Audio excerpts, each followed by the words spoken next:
Salut, chers amis, chers camarades, chers collègues étudiants, peu importe. Bienvenue sur African Students pour cette nouvelle vidéo qui porte sur un sujet assez particulier, je dirais même un sujet inattendu car nous n'avons pas l'habitude d'aborder ce genre de thème sur la chaîne.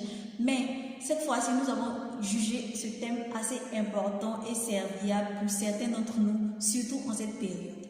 Donc, si tu veux savoir de quoi il s'agit, reste avec moi jusqu'à la fin.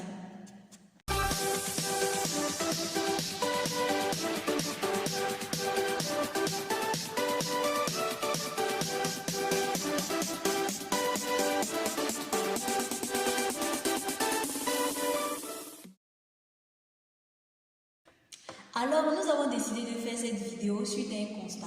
On sait tous qu'actuellement, c'est le mois de Ramadan, c'est-à-dire le mois de jeûne chez les musulmans. Et parmi nous, étudiants, il y a évidemment certains qui font le jeûne. Et on sait que ce n'est pas facile de combiner le jeûne et les études. Parce que parfois, quand on a faim, on n'arrive pas à se concentrer. En tout cas, ce n'est pas tout le monde qui arrive à le faire.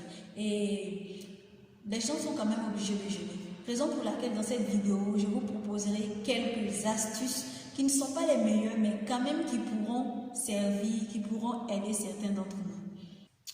Eh bien, on constate que lorsqu'on jeûne, on est beaucoup épuisé, on n'arrive pas à bosser dans la journée et on a tendance à dire après la rupture, on va bosser. Alors que après la rupture, on est encore plus fatigué et du coup, finalement, on ne bosse pas ou soit on bosse très peu. On n'arrive pas, en tout cas, à maximiser notre énergie, à pouvoir bosser correctement.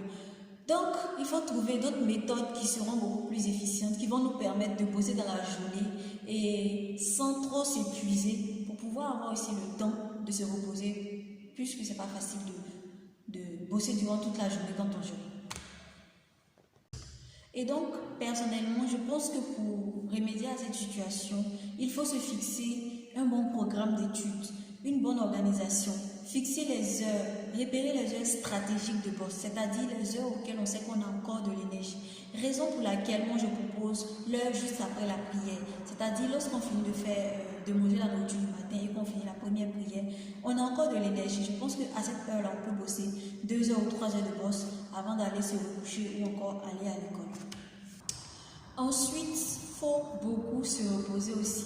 C'est vrai que pour certains d'entre nous, il n'y a pas assez de temps en fonction de peut-être votre emploi du temps. Si par exemple tu es assez chargé, c'est pas vraiment évident de trouver un temps dans la journée pour se reposer. Mais lorsque tu vis à l'école, si tu finis par exemple à 18h ou à 17h, tu peux faire 1 heure ou 2 heures de sommeil avant l'heure de la rupture.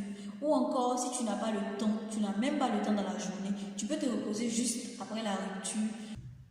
Aussi, en dehors de ces 1 heure ou 2 heures de sommeil que tu devras faire dans la journée, afin de te reposer, prendre un peu de force, faut se coucher tôt, puisque tu dois te réveiller tôt également. Il faut se coucher tôt, prendre assez de force et tout. Et également, du côté de la nourriture, il faut manger vraiment sain et équilibré. Manger de la nourriture qui va t'apporter assez d'énergie et non pas manger comme cela juste parce que tu as faim et tout. Alors, c'était pour partager avec vous ces quelques petites astuces. Et félicitations à ceux qui arrivent à bosser correctement malgré le Ramadan. Encore courage à ceux qui ont toujours des difficultés. J'espère que ces astuces vous auraient servi à quelque chose et que grâce à elles, vous pourriez vous améliorer. Et n'oubliez pas de liker cette vidéo et de vous abonner à notre chaîne. Merci et à bientôt sur African Students.